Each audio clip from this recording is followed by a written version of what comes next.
एक संत जो प्रवचन किया करते थे, वह कुछ जमीन के मामला के लिए एक व्यक्ति का सुपारी दे देते हैं और जिसको सुपारी देते हैं वह व्यक्ति पैसा लेता है और काम कर देता है। सुबह के 11 बजे के आसपास भीड़-भाड़ इलाके में जाकर गोली मार देता है, जिसका सुपारी दिया गया था। वह व्यक्ति कुछ दूर जाने के बाद मोटरसाइकिल से था, गिर जाता है नीचे। आस-पास के लोग उसे उठाते हैं, देखते हैं, अस्पताल लेके जाते हैं। अस्पताल में एक अस्पताल से दूसरा अस्पताल लेके जाने के बाद वह व्यक्ति का मृत्यु हो जाता है। लेकिन वह व्यक्ति जो था, वह एक जाना-पहचाना सा चेहरा था। वह भाजपा के नेता था और एक बहुत बड़ा कारोबारी था। जब यह बात पूरा शहर में फैलता है तो लोग धरना प्रदर्शन करने लगते हैं और जल्द से जल्द आरोपी कातिल को पकड़ने का पुलिस से गुहार लगाने लगते हैं। पुलिस भी यह मामला में जुट जाती है और मात्र 7 से 8 घंटा में जो शूटर था उसको पकड़ लेती है और कुछ ही घंटा के पूछताछ में शूटर बता देता है कि हमें किसने सुपारी दिया था। सुपारी देने वाला एक संत होता है और एक जमीन का विवाद काफ़ी दिन से चल रहा था और जो संत था वह बीच का रास्ता निकालता है कि उसको मरवा दिया जाए। वह नहीं रहेगा तो ज़मीन मेरा हो जाएगा और एक जो है सो हायर करता है शूटर को और शूटर जो था वह अपना काम कर देता है। काम करने के बाद शूटर पकड़ा गया और जो अब तुरंत उस वक्त में जो सुपारी किलर था वह पकड़ा नहीं गया था। 6 महीना के बाद पकड़ा जाता है। पूछताछ में वह भी अपना जुर्म कबूल कर लेता है। कहानी को पूरा सुनने के लिए वीडियो पर बने रहे।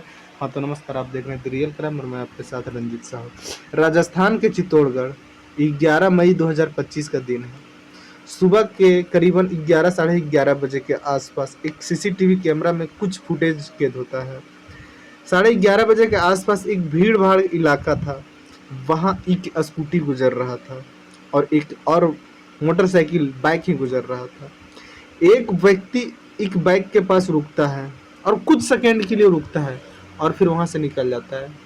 जो रुकता है वह तो निकल जाता है सीधे, लेकिन जिसके साथ वह रुका था वह कुछ दूर जाने के बाद मोटरसाइकिल से गिर जाता है। आसपास के लोग जब जाते हैं उसके पास, देखते हैं, लगता है कि इसको दौरा पड़ा होगा, अभी हार्ट अटैक का दौरा चल रहा है, चक्कर आने का दौरा चल रहा है। लेकिन जब देखा जाता है तो उसका जो छाती था वहां से ब्लड निकल रहा था।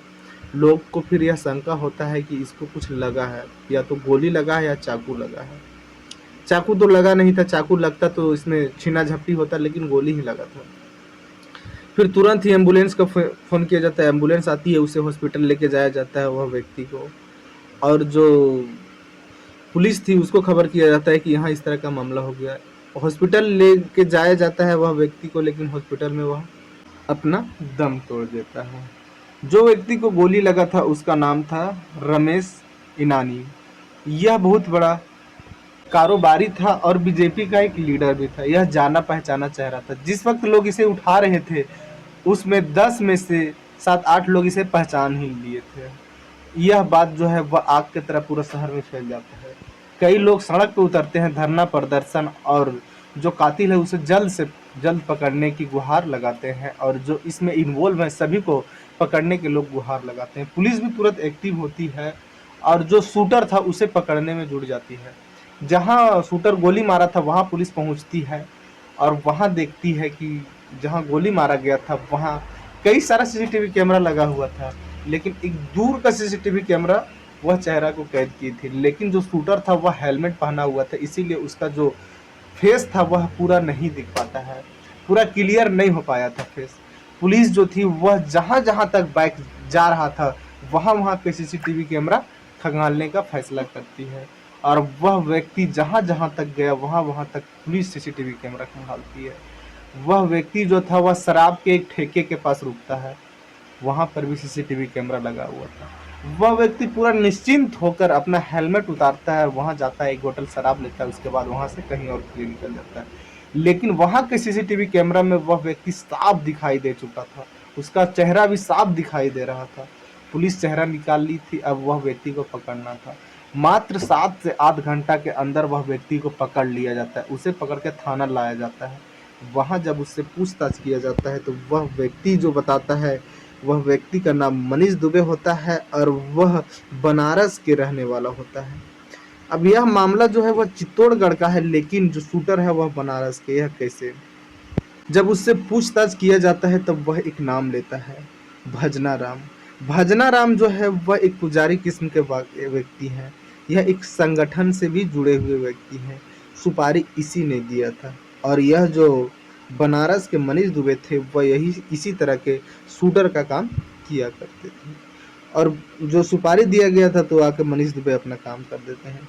अब पुलिस जो है वह जुड़ जाती है भजनाराम के तलाश में। लेकिन इधर जो है वह बॉडी को पोस्टमार्टम किया जाता है और रमेश ईनानी के परिवार वालों को बॉडी दे दिया जाता है। लेकिन रमेश ईनानी के घर वालों का कुछ सवाल था, कुछ कहना था, किसी के बारे में कुछ कहना था। पुलिस जब इसकी बात गौर से सुनती है रमेश ईनानी के घर वालों को, तो ये लोग भी एक नाम लेते हैं, रमता राम। अब राम के बारे में पूछा जाता है तो उनके घर वालों यही बताते हैं कि कुछ जमीन का मामला चल रहा था। यह काफी साल से विवादित था जमीन। ये जो रमेश ईनानी थे और रमता राम थे, रमता राम तो एक पुजारी थे और रमेश ईनानी जो थे बिजनेस कारोबारी थे और बीजेपी का नेता भी थे। इन लोग के करोड़ों का जमीन का मामला चल रहा था। कई वर्ष से लड़ाई चल रहा था। यह मामला कोर्ट में भी चल रहा था। जो रमेश ईनानी था इनका कहना था कि यह मेरा जमीन है और यह जो रमता राम थे इनका कहना था कि मेरा जमीन है। और दोनों के बीच में काफी ज्यादा विवाद चल रहा था और इनके घर वालों का संदेह था कि यह जो कांड है वह रमता राम का ही है। पुलिस जो थी अब यह भी बयान दर्ज करती है। सारा बयान पुलिस दर्ज कर रही थी। मनीष दुबे का भी बयान दर्ज कर रही थी, रमेश ईनानी के घर वालों का भी बयान दर्ज कर रही थी, आसपास के लोगों का भी बयान दर्ज कर रही थी और सारा फुटेज कनेक्ट कर रही थी। इसलिए कि यह छोटा मोटा व्यक्ति नहीं था रमेश ईनानी, या तो एक बीजेपी का लीडर था, कभी भी सवाल उठाया जा सकता था, बड़ा कारोबारी भी था। तो हर कुछ को जो पुलिस है वह कैद किए जा रही थी, कुछ तस्वीर को, कुछ। लेकिन इधर अब रमता राम के बारे में पता चलता है पुलिस के, तो इसे गिरफ्तार करने में थोड़ा सा पुलिस हिचकिचाती भी है। इसलिए कि रमता राम जो है वह एक तरह से बोला जाए तो भजन कीर्तन किया करते थे और जहाँ भी प्रवचन भी किया करते थे, यानी कि इनसे हजारों लोग जुड़े हुए थे। अगर अचानक रमता राम को उठाया जाए, उससे पूछताछ किया जाए या तो फिर उसे आरोपी बताया जाए, यह गलत होता। इसलिए कि जब तक सबूत इकट्ठा नहीं हो जाता तब तक रमता राम के बारे में कुछ बोलना, उसे पकड़ना पुलिस के बस की चीज नहीं था। पुलिस इकट्ठा करती है, भजनाराम को उठाती है पुलिस, भजनाराम से पूछताछ करती है। काफी मुशक्कत के बाद भजनाराम बताता है कि हाँ, रमता राम के द्वारा ही यह सुपारी दिया गया था और यही मैटर था जमीनी वाला। उसके बाद इधर से बयान मिल गया था, कुछ सबूत पुलिस उठाती है और रमता राम को अरेस्ट करने के लिए जुड़ जाती है। रमता राम के बारे में पता करने लगती है पुलिस की अभी कहाँ है। रमता राम को जैसे पता चलता है कि पुलिस हमें पकड़ने में जुड़ गई है, रमता राम गायब हो जाता है। 6 महीना तक रमता राम गायब रहता है। 6 महीना के बाद मुखबिर से पता चलता है पुलिस को कि जो रमता राम है वह चित्तौड़गढ़ के एक धार्मिक जगह पे रुका हुआ है। वहां पुलिस जाती है, रमता राम को पकड़ लेती है और शुरुआती पूछताछ में रमता राम अपना जुर्म कबूल कर लेता है कि हाँ, हमारा द्वारा ही सुपारी दिया गया था रमेश ईनानी को मारने का। और यह जो सुपारी है वह भजनाराम को दिया गया था और भजनाराम मनीष दुबे को देता है और मनीष दुबे यह कांड कर देता है। अब पुलिस इसका भी बयान दर्ज कर ली है। अब तीनों लोग का बयान जो है वह कोर्ट जाती है। कोर्ट का जज जो है वह पुलिस के द्वारा जो चार्जशीट तैयार किया गया था वही पढ़ते हैं। अभी तक इसमें कोई फैसला नहीं आया है कि इन लोग को क्या सजा दिया जाए, लेकिन अभी पुलिस के गिरफ्त में सभी पहुंच चुके हैं। लेकिन आसपास के लोग से यह पता चलता है कि रमेश ईनानी एक समाज सेवी व्यक्ति थे। वह समाज के लिए भी कई काम कर चुके थे। लेकिन रमता राम जो है वह एक पुजारी थे। कई तरह के वह सम्मेलन में जाया करते थे, भजन कीर्तन किया करते थे। लेकिन एक विरोधी वाला भावना इनके अंदर कैसे आया, कत्ल वाला भावना कैसे आया? इस तरह के संत महात्मा को इस तरह की बात भी सोचना एक तरह से गुनाह है। लेकिन यह ना सोचकर एक व्यक्ति को सुपारी भी देता है और इसका जो रमेश ईनानी है उसका जान भी ले लिया जाता है। कठोर से कठोर सजा रमता राम को लोगों के कहना है कि कठोर से कठोर दिया जाए, ताकि इस तरह से दूसरे लोग को करने में काफ़ी ज़्यादा सोचना पड़े कि अगर हम इस तरह से करते हैं तो हमारा भी सजा कोई छोटा नहीं होगा।